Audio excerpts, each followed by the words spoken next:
This type of reaction should be pretty easy for you guys to recognize because if you notice, there's not a plus sign here. All you have is just one single compound, but it's not being added to anything. So if you only have one compound, your only choice is to break it down, and that type of reaction is decomposition.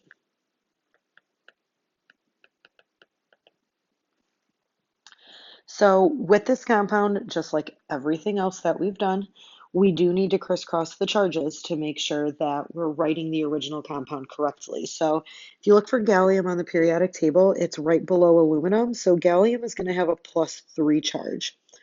Fluorine is one of the halogens. It has a -1. So when we crisscross these two charges, we're going to get GaF3. Now, remember with decomposition that when we break these down, we're breaking them down into the two elements.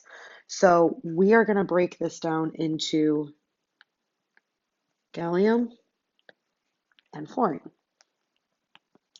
Now, just like I'd said a couple problems ago, a bunch of these, every time an element is by itself, we always check to see, is it diatomic? So when we look at gallium, gallium is not part of Hoberfinkel, but fluorine is. So fluorine is going to get the subscript of 2. Now, remember, just like I've been saying with a lot of other ones as well, that these subscripts don't come with.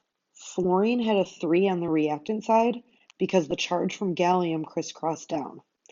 Fluorine has a 2 on the product side because it's by itself and it's diatomic. Gallium is not diatomic, which is why on the product side it doesn't have a subscript. And then on the reactant side, fluorine had a -1 charge. That's why it doesn't have a subscript over here. So just make sure you guys are keeping that in mind.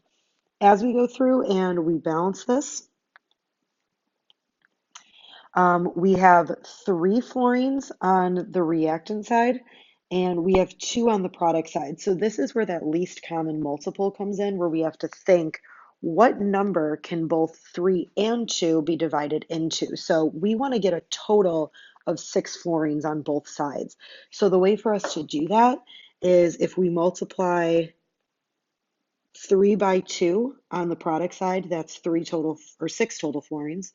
If we multiply a 2 here, 2 times 3 is 6 total fluorines. Now, by putting the 2 there, though, you also change that gallium. So we do need to put a 2 here so that we have 2 gallium on the reactant side, and then we also have 2 on the product side. Again, 2 times 3 is 6 total fluorine.